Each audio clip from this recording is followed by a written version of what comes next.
Olá a todos, meu nome é Moncler, eu sou de Airá, do Palácio de Ansan, do Nagô e da Jurema. E hoje eu vim conversar com vocês sobre mediunidade, sobre acostamento, incorporação e transe. Dentro da ótica do candomblé, o que existe com os orixás são transes divinos. Quando você é iniciado dentro do candomblé, você recebe algo que se chama adosho, que te dá uma possibilidade de um transe mediúnico do Omorixá, do Elegum, que está ali com aquele que cultua certa divindade. O adosho é como se fosse a antena que consegue captar aquele sinal. Vamos deixar assim. Não vão levar ao ferro e fogo e falar: o cara falou que o adosho é uma antena. Não. É como se fosse. É análogo a uma antena de captação. Ela é, além de preparar o ori em si, ele é o símbolo de que, no mundo espiritual, de que ali é uma possibilidade de transe divino. Por isso que a gente às vezes vê muitos, principalmente do passado, dos anos 80 e etc., muitos ogãs que foram adoshados virando. Fora que existe uma coisa muito diferente, que é todo filho de pai de santo, mãe de santo, que vá herdar uma casa, ele obrigatoriamente é adosho. Em algum momento ele pode dar o transe, em algum momento ele pode. Não interessa o que fizerem. Que antigamente tinha uma mania muito grande de faz ogã, rasca, não sei o que. Se o ogã tem adosho, é possível dele dar transe. Ele não é o ogã, não vai ser um ogã. O ogã é confirmado. Então, o adosho dá essa possibilidade da pessoa ter o transe. Se ela foi adosho, se ela foi adoshada, ela possivelmente ela pode dar um transe em qualquer momento da vida dela. Porque existe possibilidade ali, foi colocado algo ali que as energias em si, a energia divina, considera como um receptáculo, vamos colocar assim. Então ele pode sim dar o transe. Então já existe muita controvérsia nessa coisa, mas não é isso que a gente veio falar. Vamos falar um pouco mais de todo tipo de mediunidade em si. Dentro da Jurema existe o acostamento de um mestre, ou de uma mestra, ou de um caboclo. É um ato análogo ao do transe, mas ele é composto de outros elementos, de outras formas. Esse acostamento não é uma coisa obrigatória em todos os discípulos da Jurema, que nós chamamos de discípulos. Alguns discípulos ele é fato, em outros não. Então, quando ele é um discípulo que acosta, ele vai trabalhar de alguma forma, e aquele discípulo que não acosta, ele vai trabalhar de uma outra forma. Os dois de formas parecidas, porém cada um com as suas nuances. E não quer dizer que o discípulo que tenha uma incorporação, um acostamento, é melhor do que o discípulo que não tenha. Ter um acostamento, ter uma incorporação, não é poder. O poder é de Deus, o poder vem de Deus, o poder é divino, o poder vem do seu mestre, que é ligado diretamente ao mundo divino e tudo mais, ou da sua mestra, do seu caboclo, o poder é dele, não seu. Então não tem diferença de um discípulo para outro. O outro discípulo que não acosta, ele muitas vezes pode trabalhar muito melhor num benzimento, numa garrafada, em qualquer coisa assim. E de repente o outro que só acosta ali com o mestre, que acosta com o mestre, pode não desenvolver um bom trabalho tão bom em benzimentos e outras coisas. Então cada um tem uma especialidade. A Jurema é como se fosse um grande hospital. Existe um sacerdote ali, ou uma sacerdotisa, que é um médico geral, e existem os outros médicos com as suas várias especialidades, que são todos os discípulos que compõem aquela casa. Não podemos deixar o ego se fazer valer nessas horas, porque eu vejo muita pessoa que diz estar acostado com o mestre, muitas vezes nem está, e acabando fazendo um trabalho medíocre. O trabalho ritualístico dentro da Jurema é um trabalho teúrgico, de teurgia.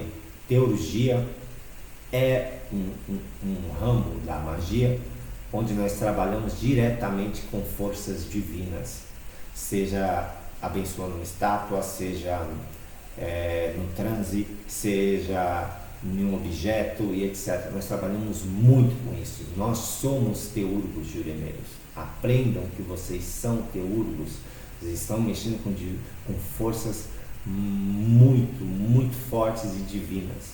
Então aprenda a trabalhar. Então não adianta nada você trabalhar e fazer da sua casa, por exemplo, um cabaré, como eu vejo muitas casas transformando a sua casa em cabaré para show, para travestir pessoas e tudo mais, e colocar certas coisas que nunca existiam no culto ali em funcionamento naquela casa ali que resolveu fazer um cabaré. Muitas casas que se colocam bebidas em excesso. Não é bar, nós não somos bar, nós somos um culto ritualístico que tem a bebida sim como algo presente, como um elemento presente, mas a bebida tem o seu porquê.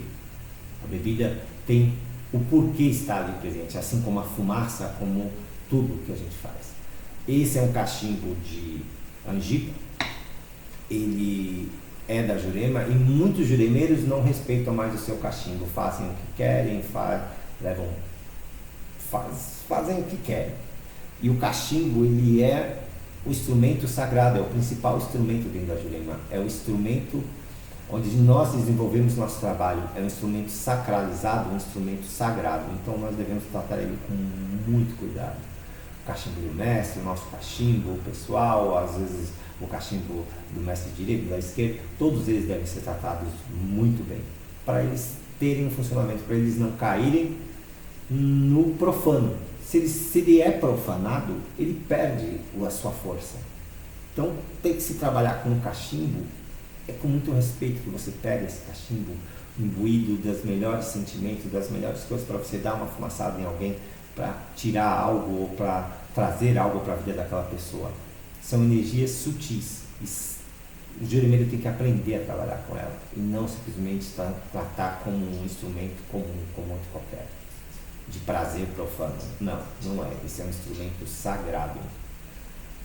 Nem todo juremeiro que fala que está pronto, às vezes está pronto. Então, alguns deles acabam, talvez por cilada da própria mente, ou talvez porque eles queiram mesmo, falando que estão com alguns mestres que a gente vê claramente que não estão. Quem é um juremeiro um pouco mais antigo consegue ver claramente que não é. Alguns que falam que são mestres e dão cantadas em mulheres e vêm para xingar, para falar só palavrão ou qualquer coisa assim, ou para dar dispersão ao ego dele. E não é esse o trabalho é do mestre. O mestre, quando vem em terra, ele vem para trabalhar realmente, ele vem para desenvolver um trabalho sério, ele vem para dar o recado dele, ele vem para fazer algo. Não simplesmente para ficar cantando a mulher dos outros, para ficar bebendo, enchendo a cara e tudo mais. Claro que os mestres também são alegria, os mestres, as mestras e tudo mais, eles são alegria, mas eles têm um limite deles, eles sabem até onde todos eles trabalham de uma forma onde eles sabem qual é o limite daquilo, da bebida e de tudo mais ali dentro. Não é correto eu chegar e falar, por exemplo, que uma pessoa, porque ela tem menos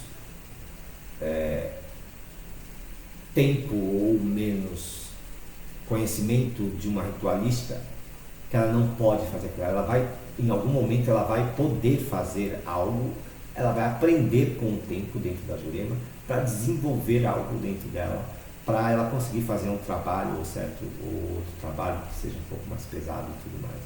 Eu vejo muitos juremeiros falando, não, porque isso não pode, porque aquilo não. O juremeiro, ele entra na Jurema para trabalhar, para aprender a trabalhar. E durante os anos ele vai tendo os seus degraus, até chegar a um ponto onde ele possa trabalhar plenamente, desenvolvendo qualquer trabalho dentro da Jurema para qualquer pessoa que precisar, qualquer consulente e tudo mais. Esse é o verdadeiro trabalho da Jurema. Não é roupas, transformismo, não é bar, não é nada disso. Não é o ego seu falando mais alto, não é nada disso. O trabalho da Jurema é um trabalho sério, extremamente longo, porque são muitos anos de aprendizagem, e ele tem que ser bem desenvolvido. Se ele não é bem desenvolvido, vai dar em algo que de repente não é legal para nenhuma pessoa, nem para o consulente e nem para o próprio médico. Desenvolver-se, é isso que os juremeiros precisam. Desenvolver a mente, desenvolver o conhecimento ritualístico, desenvolver o saber, a ciência. Isso é que fala a Jurema. A ciência está contida, às vezes, num pedaço de uma toada, num pedaço de uma reza, num pedaço de uma oração.